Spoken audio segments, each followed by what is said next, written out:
let me tell you about what black people suffered through after those white men's ship arrived on their shores. They got hundreds of years of enslavement, oppression, abuse, torture, murder, rape. Not only did black former slaves get nothing after emancipation, President Andrew Johnson, a white Southerner, he made certain that white enslavers were made whole. Reparations, but not for former slaves, reparations for rich white slave owners. After the Civil War, blacks were kept poor, systematically poor, and with almost zero ability to grow wealth. Thousands of black prisoners were leased by Southern states to former white enslavers in what were called convict leases, where blacks, again, worked for free while white men made themselves rich again from their labor and upon their broken backs. There were also sharecropping, which grossly exploited black work ethic while allowing the former enslavers to maintain their power and to continue to grow their wealth, their white wealth. Again, ultimately passing that on to future generations of their white descendants. Of course, during this time, there were also Jim Crow laws in place all over the South, which made it illegal for black Americans to occupy the same spaces as whites. Hospitals and bathrooms, private buildings, elevators, phone booths, restaurants, water fountains, everything that was white, which was everything, was off limits for black Americans. Black Americans.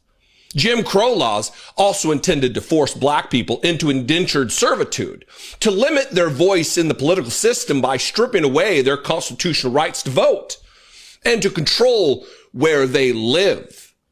It was the American legal system explicitly designed for oppressing them. You know this though, Joel, right? So tell me, Joel Webbin, your goofy little sidekick maybe, or anybody else for that matter, black people should be thankful? Thankful? America wasn't a different nation back then. In so many ways, we are the same country, making the same mistakes, abusing the same peoples, reinforcing those same old traumas. We never intended them to be anything other than a slave. But they began to grow in number and in power, and eventually they fought their way to some freedom. So we became even more cruel, and to keep our black Americans down, we lynched. But yet they rose. So then we used the welfare system, the criminal justice system, to keep them down, to contain them, to destroy them. But yet they rose, and they're rising. Then we built prisons and jails to hold them. Yet they rose. And so now we are doing exactly what the Pharaoh did at the end, sending out a decree: kill them. So until we admit that when we wrote this Constitution that all men are created equal, that we never intended to include our black brothers and sisters, our nation may end up facing exactly what the Egyptians faced when they refused to let God's people go. So I'm going to say this to my white fellow Americans, that the bloodshed that is on its way is not on the hands of our fellow black Americans, but is on our hands. We are the ones that are refusing to let God's people go. We are the ones that are refusing to acknowledge that we do not value our black brothers and sisters as equal individuals or equal Americans as us white men. And to my black brothers and sisters, the racial issues, as I've said, have been there from the very foundation. But why do we see it more? Because there's a shifting. See, us white men have been at the head since the foundation. But we've had a black president. And you know, we've done everything in our power to keep him from really changing things. Now we have another minority rising to the top, a white female. What does that say? Those of us who are white men who have been at the head are now starting to see and fear that we are going to become the tail. And we know what we've done to you. And so now we're fearful that you're going to do to us what we have done to you. But I will say this. I've lived in a black community for 23 years. I've never been treated the way that this country has treated my black Americans. So I call out my white Americans to say we better heed, repent, acknowledge, and change. I am so sorry. I am so sorry, black man. Please forgive me. I didn't know, you know, I didn't know. I didn't realize how trapped you've been. I didn't realize how you've been targeted and hunted, set up, lied on. I didn't know. And I want you to know that I apologize. I privileged my pain over yours. I did that. And there's no real excuse, but there is an explanation. Okay? As a black woman in North America, because that's where I live, I've been taught how to relate to you through white supremacy. And I never gave you the benefit of the doubt. I just took the images, the stuff that I heard my mama say, when wounded women were talking about you, and then I had bad experiences with black men. I painted you all the same way that the cops paint you. And I'm wrong for that. Now, I am apologizing to you in two ways. One, as a black woman. Two, as a human being. Because what was taken from you was your humanity. Ever since slavery, ever since Nat Turner, ever since 1830, you have been criminalized. You have been positioned and targeted from kindergarten. I hope that many black people never expected this to happen at this time.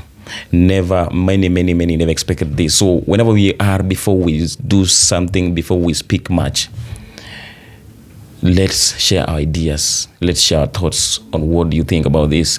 Because the white Americans today confess they suffer because of their sins against the black people, against their deeds, as how they have been interacting with the black community in America, as how they have been treating the black or the people of the color in the country of the United States of America. And now today, we all know the history of the black people. We all know about the slaves, the slavery life. We all know what happened until the time we are today speaking about the black Americans. We are speaking about the black Americans today because of what happened, because of the incident that happened during the slavery time.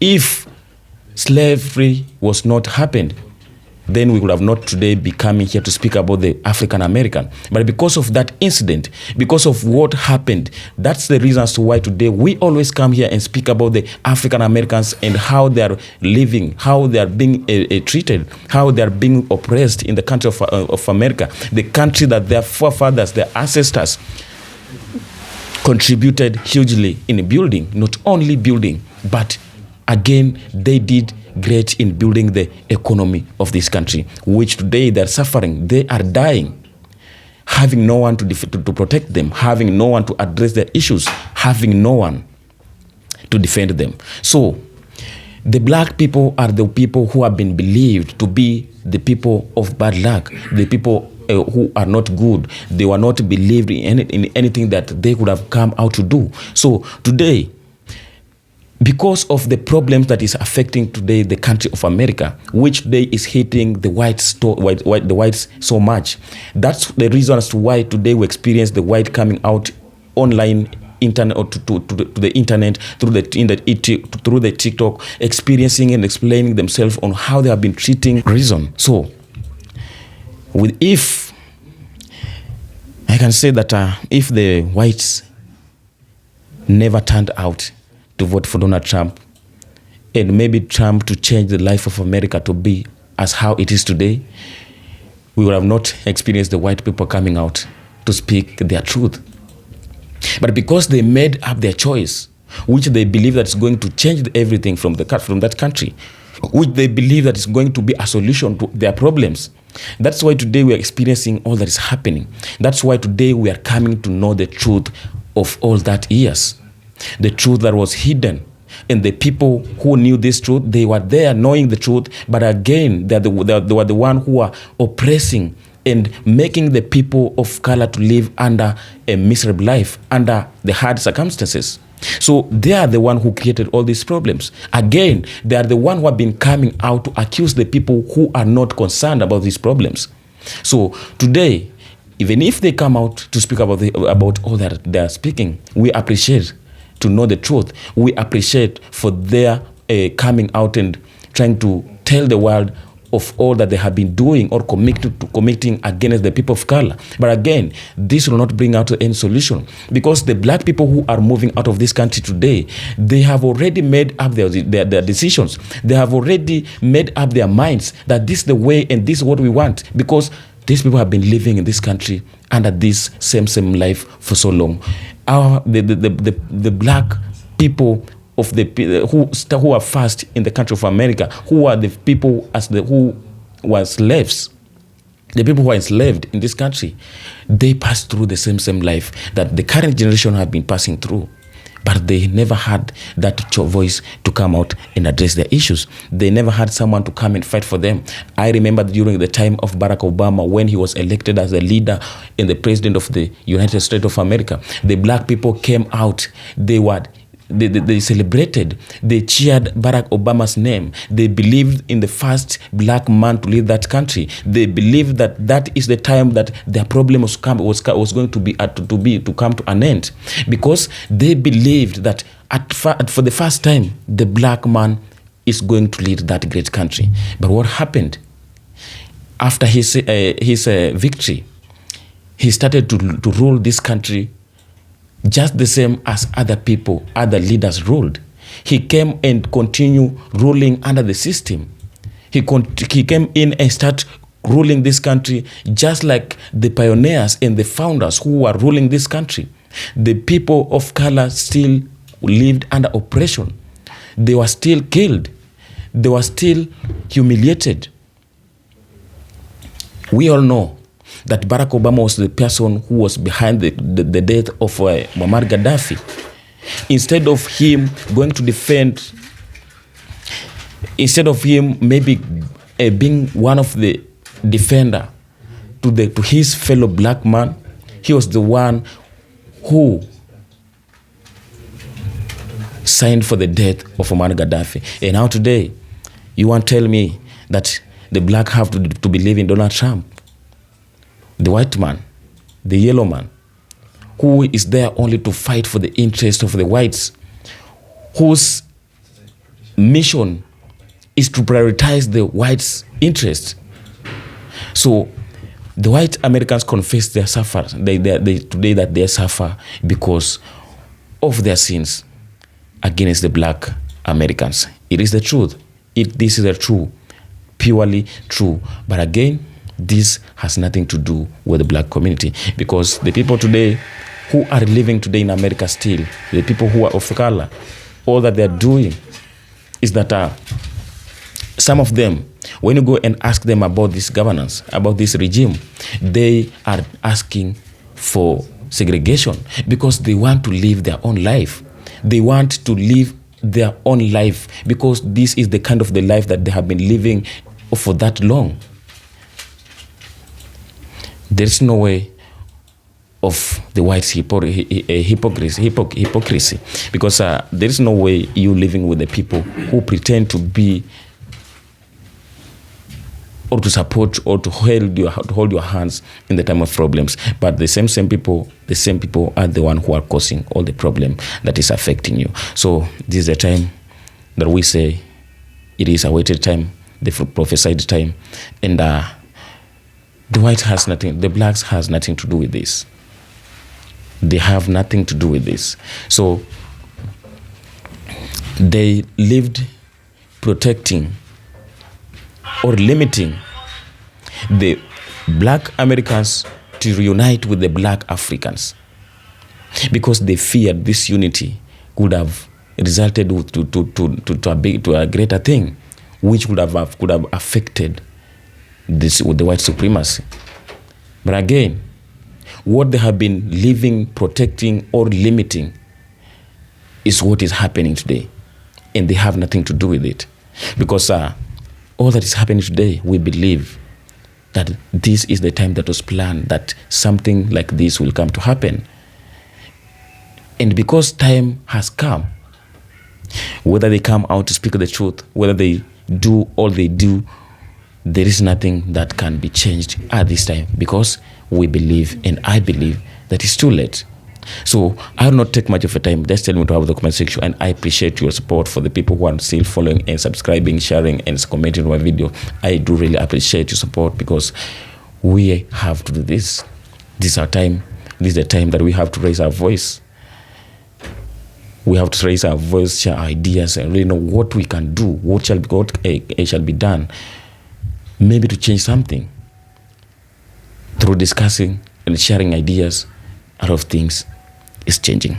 Until next time, come do the same. Let's meet on the next episode. I appreciate your support and being here each and every time. For the returning subscribers, I appreciate your support always. May you be blessed, reaching from I love and appreciate you more and more.